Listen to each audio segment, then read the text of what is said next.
Space, as we know, continues to fascinate mankind's smartest mind. This is why not only government space agencies, but many private companies have intensified exploration plans for this decade. Most recently, SpaceX officially announced a new space station, Vast Heaven 1. This is a truly fascinating endeavor. So, find out everything about it in today's episode of Alpha Tech. NASA's faced with a problem of how to replace the International Space Station once it reaches the end of its operational life around 2030. Towards that end, the space agency has funded the Space Act agreements with three companies, Blue Origin, Northrop Grumman, and Voyager Space to start design work on commercial space stations. NASA has made an agreement with a fourth company, Axiom Space, to install commercial modules on the ISS as a precursor to its own orbiting space facility. But now, a fifth company, called VAST, has got one up on its competitors, and they plan to launch a single-module commercial space station by August 2025. VAST isn't getting any help from NASA. Fortunately, VAST doesn't have to start from square one. The company's hoping to piggyback off of SpaceX's already established technologies to get their venture off the ground and are planning to use a Dragon capsule to get passengers to and from the station. The Dragon team and the team and leadership at SpaceX really want to build a Falcon 9 base space station, VAST President Max Haut shared, so we're very, very aligned. The VAST will send Haven 1 via Falcon 9 rocket to low orbit and leave it there to free float independently. The Haven 1 will have life-sustaining consumables of its own, along with science and experimentation tools, 1,000 watts of power, always available Wi-Fi, and a huge dome for photography. It's only about 10 meters long and 4 meters wide, which is enough room to accommodate 4 people. There, they'll spend 30 days conducting experiments or doing in-space manufacturing. Haven 1's designed for 4 missions consisting of paying customers.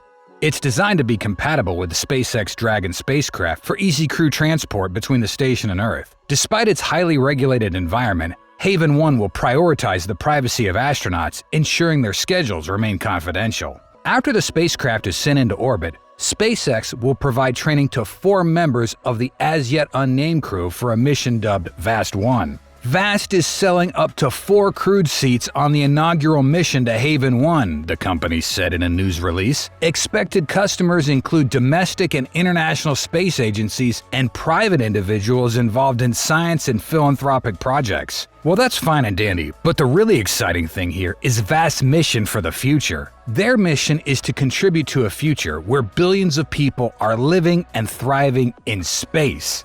Yeah, that's billions. Incredible.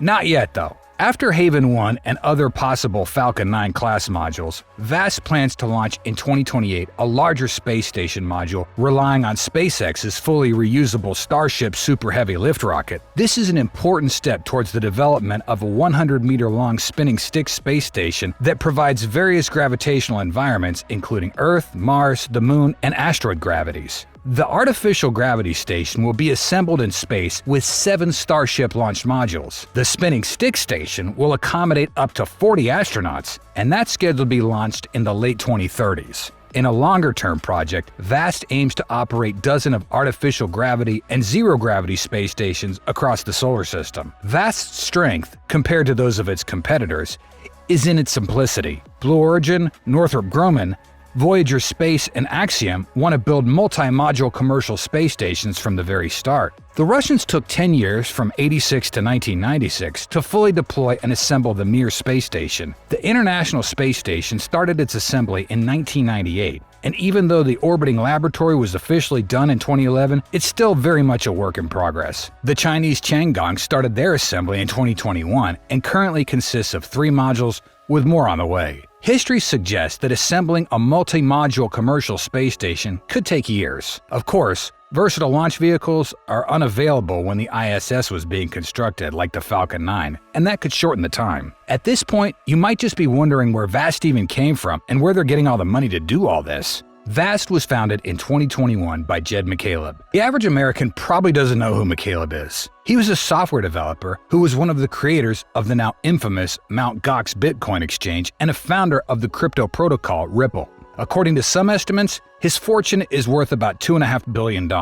When Vast emerged from stealth in the fall of 2022, it was greeted with more than a little skepticism. "I don't fault people for being skeptical," McCaleb said in a recent interview. "I've clearly never done anything in aerospace before, so it's a leap." The public's doubts about McCaleb are likely fading fast today, with news that the company's aiming to put the first commercial space station in orbit as soon as August 2025. That's an aggressive timeline, one that outpaces other station developers, and it's all being funded by McCaleb himself. "It's something that makes Vast stand out from its competitors," Vast president Max Haut said. "The unique aspect of the company is Jed and his commitment, and the fact that we have not only a single founder that's a single investor, but he's got the resources and the commitment to see us through this whole flight, both the crew flight and Haven 1 launch, without needing any single outside investors." The majority of the other space station developers, notably Northrop Grumman and separate teams led by Blue Origin and Voyager Space, are seeking to partly fund their stations via contracts with NASA. Those three initiatives have already garnered a collective $415.6 million to develop their stations. The final major player in this space, Axiom Space, is also working with NASA to attach a module to the International Space Station with plans to free-fly it once the ISS is decommissioned. The ISS decommissioning looms large over all these initiatives. The U.S. government's commitment earlier this year to continue station operations until 2030 is now the de facto deadline for these private operators, and for NASA itself, who has publicly stated their goal of maintaining a continued presence in low Earth orbit. "We're never going to learn how to do it until we start doing it," McCaleb said.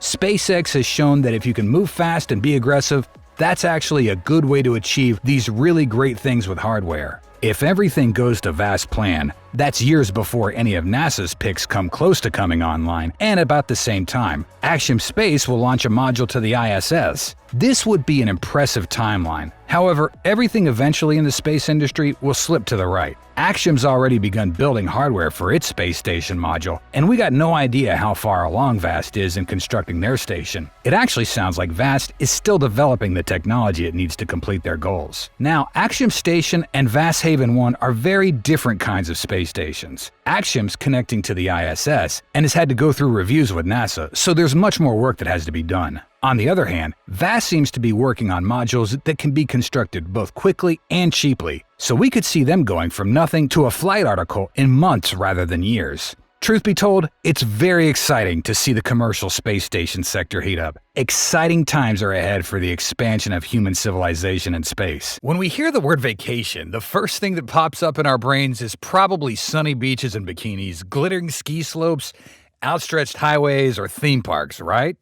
Have you ever thought about cosmic journeys or vistas defined by the long arc of the Earth's surface? That sounds impossible, right?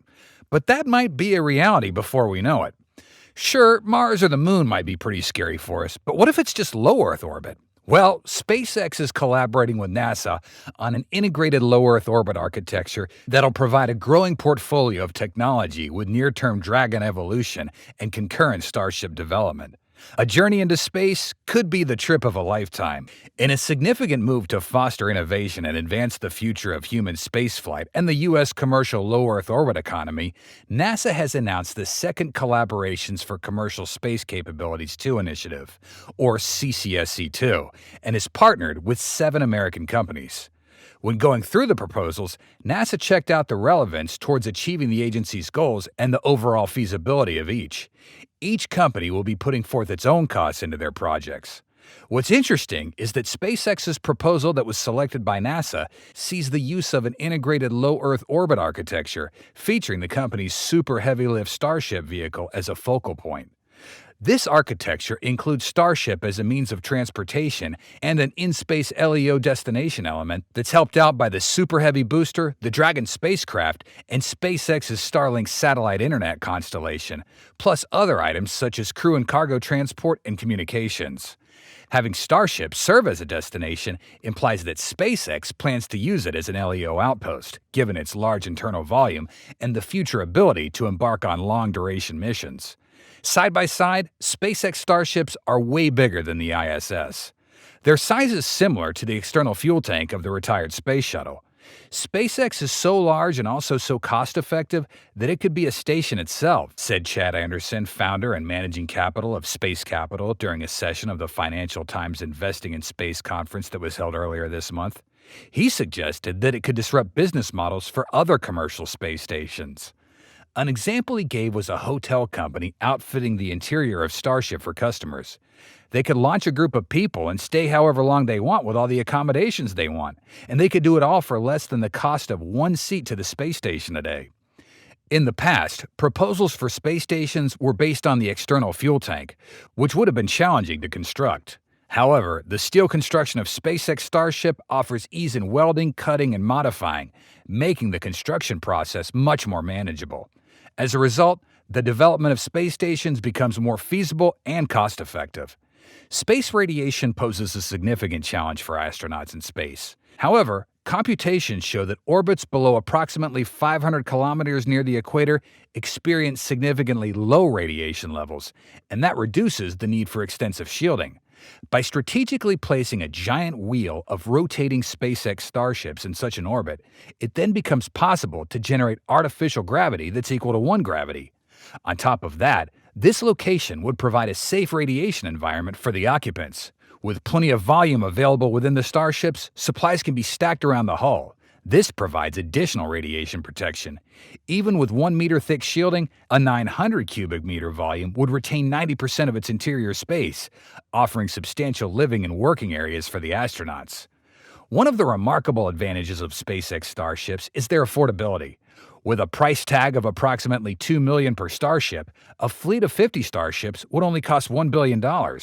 Such a space station, with a volume of 100 times greater than the ISS, could accommodate up to 350 people, based on the standards set by the ISS. It's worth noting that the ISS was originally designed to support 7 people, but temporarily hosted a record of 9 individuals during a handover in 2009. With that in mind, a space station based on giant starships with a capacity of 450 occupants during surges would be super cost-effective, with an estimated total cost of around $2 billion. And the result? Space travel will no longer remain exclusive to billionaires. Instead, it becomes an opportunity accessible for everyday Joes. Among the companies receiving CCSC2 agreements is Blue Origin. That company will use the agreement to work on an integrated commercial space transportation capability that ensures safe, affordable, and high-frequency U.S. access to orbit for their crew and other missions. The statement didn't provide any other details, and Blue Origin did not immediately respond to questions about these plans. While rather vague, this statement does suggest Blue Origin's working on a crewed spacecraft. The company started to work on such a vehicle more than 10 years ago with 2 funded Space Act agreements in the initial phases of NASA's Commercial Crew Development Program. Those awards supported initial designs of what the company called a space vehicle, a design intended for launch initially on the Atlas V. Blue Origin elected not to compete in later phases of the program. Sierra Space is also part of this award. The company is collaborating with NASA for the development of the company's commercial low Earth orbit ecosystem, including next-gen space transport, in-space infrastructure, and expandable space facilities. Through the agreement, Sierra Space provides NASA with valuable insight and collaboration into their crewed Dream Chaser spaceplane, new commercial space station architectures, and in-space logistics, plus refueling and servicing systems. NASA will then advance the deployment of Sierra Space's platform and ecosystem by providing access to facilities and support for environmental and crew system testing, tools, and software. Sierra Space is building the in-space infrastructure and end-to-end business platform to accelerate the new space economy, said Tom Weiss, Sierra Space CEO. This agreement with NASA enables active collaboration to share our expertise and finding as we conduct the formative work that'll open the door to extended human missions to space. They're building the technology, business platform, and ecosystem to power the new space economy, providing products and services to both government and commercial customers. And that means there will be a competitive U.S. commercial space economy that's vital to long-term U.S. interests. This agreement provides collaboration and knowledge sharing from NASA to a new generation of space pioneers building our low Earth orbit or LEO ecosystem. Sierra Space's open architecture enables the creation of a robust LEO commercial ecosystem and the catalyst for breakthrough innovations in biotech, human health, telecom, computing, advanced materials, and clean energy. Think Orbital received an agreement to refine its plans for large in-space platforms for research, manufacturing, and crewed applications. VAST will work with NASA to support its plans announced in May for the Haven 1 module and crewed missions to it. Other CCSC-2 awards went to Northrop Grumman for an autonomous spacecraft called Persistent Platform, based on its Cygnus vehicle for commercial research and manufacturing, and a special aerospace services for an in-space servicing technology called the Autonomous Maneuvering Unit. The CCSC-2 agreements come 9 years after the first such agreements that NASA made with 4 companies. Final Frontier Design received an award to work on a pressure suit. Orbital ATK, now part of Northrop Grumman, received one for its Mission Extension Vehicle satellite servicing spacecraft. SpaceX for technologies that are needed for deep space missions that included methane oxygen propulsion that'll be used on Starship. And then there's United Launch Alliance for a variety of technologies for its Vulcan launch vehicle. Phil McAllister, director of commercial spaceflight over at NASA headquarters in D.C., said, "It's great to see companies invest their own capital toward innovative commercial space capabilities, and we've seen how these type of partnerships benefit both the private sector and NASA. The companies can leverage NASA's vast knowledge and experience, and the agency can be a customer for the capabilities included in the agreements in the future. Ultimately, these agreements will foster more competition for services and more providers for innovative space capabilities." And that'll do it for today's episode. Don't forget to share your ideas in the comments section below. Your support motivates us to create more of these quality videos. And for that, we thank you so much for watching and hope to see you next time. Goodbye.